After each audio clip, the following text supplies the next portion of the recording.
is Queen Georgine and her golden egg, showing us where G is. And I need to start on C.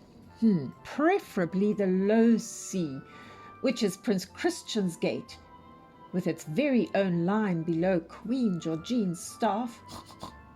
So that would be about here.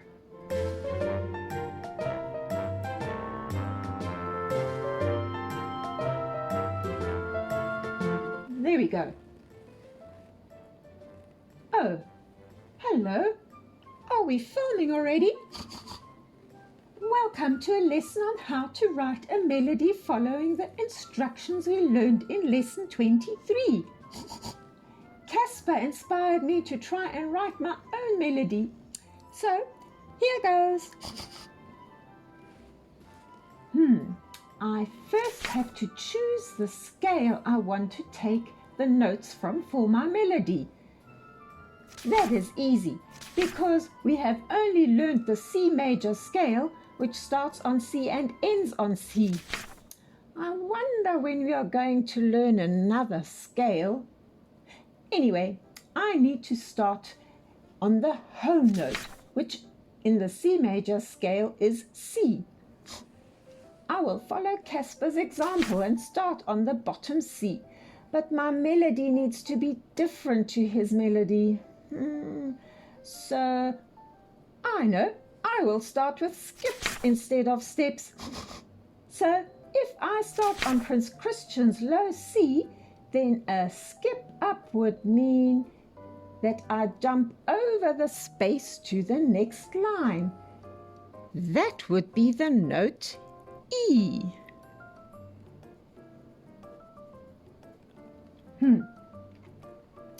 Then another skip up would bring me to G. This would be C, and then I leave out D, and then I've got E, and then I leave out F, and then I've got G, C, E, G. Casper's music notes ran up in steps twice. I think I will let my notes skip up and then down. I'll go back to E. And then low C again. And then skip up again for the end of the question part of my melody.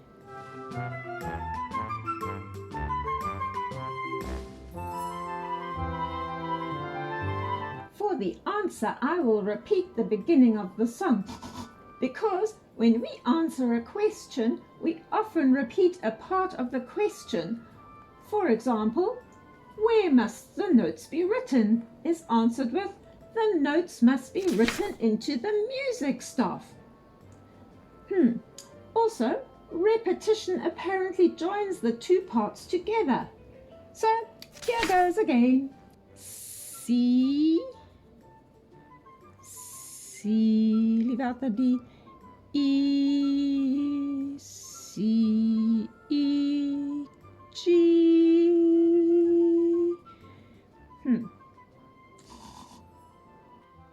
Then one note higher for the first step up. And then I will go down in steps all the way back to the bottom C.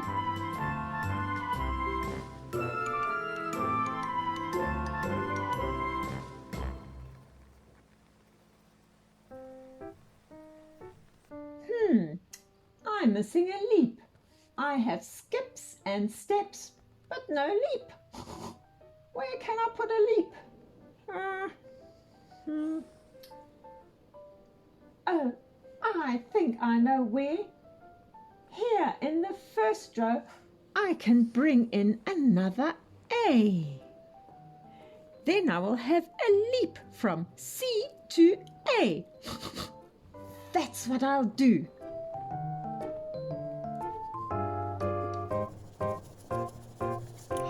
There we go.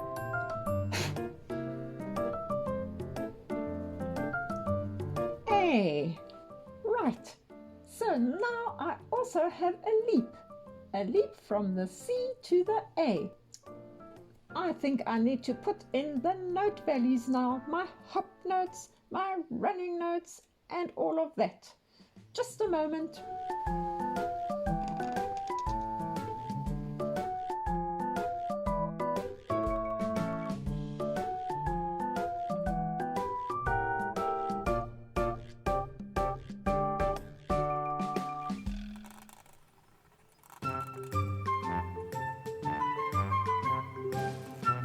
There we go. My melody is done. I have my hop notes, my dong notes, and here I have my running notes going down step by step. And I've added the lines to divide the notes into groups of 2 beats at a time. So now I have steps, skips, and leaps. But my melody seems to be rather short. How can I make it longer? Oh, I know.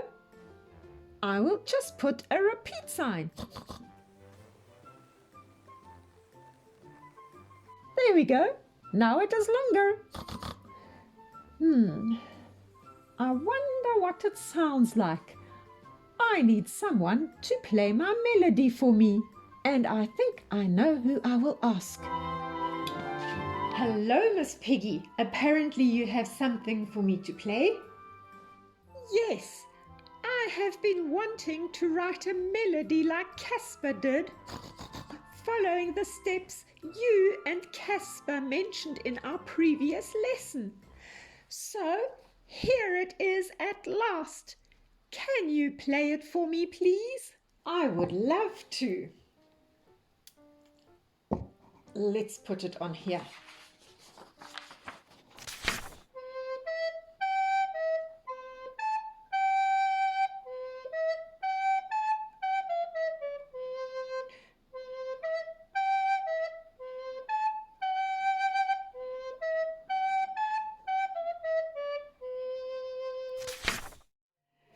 Miss Piggy, that is a lovely melody. There's just one more thing that I would add, and that is an F followed by a P at the beginning of your melody under the first note. Do you remember what the F stands for? Oh yes, of course. The F stands for the Italian word forte, which means loud, and the P stands for the Italian word piano, which stands for soft. And I now also remember why you would suggest that. In music, we avoid making similar things sound exactly the same. So, by playing my melody loud the first time round and then soft the second time round means that it will not be exactly the same. Even if it gets repeated. Oh, can you fill that in, please? Sure. First loud, and then P for soft. And then I will play it again. We can also add the legato and staccato signs in the final piece so that it will make the piece sound louder for the first time and softer for the second time round. Yes, please. That is a great idea.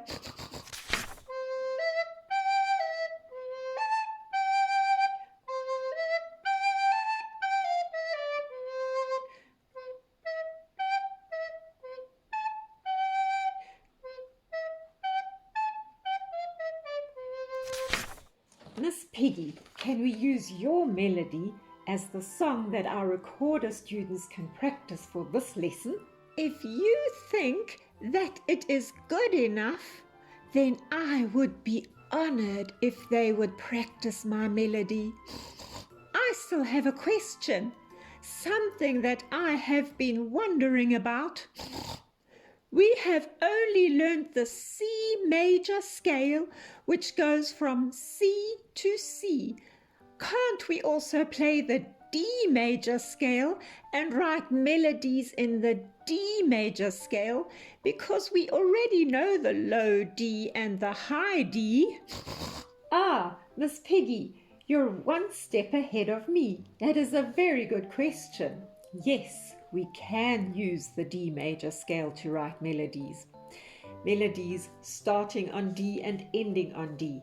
But in order to do that, I will need to teach you 2 new notes. Shall we make that a topic for our next lesson? Yes, please. I must bring Casper along. He won't want to miss this new information. For those of you who are seeing this lesson first, but you still need to start your recorder learning career from the beginning, we have good news for you. Apart from starting with the first recorder lesson on YouTube, there is now an ebook available that has extra pieces, theory worksheets, simple composing activities, links to recorder stars that you can watch on YouTube, posters, and behind the scenes stories and pictures. You can find more information about this book by following a link below this video. And on that note, we will end this lesson and meet again in the next one. Goodbye.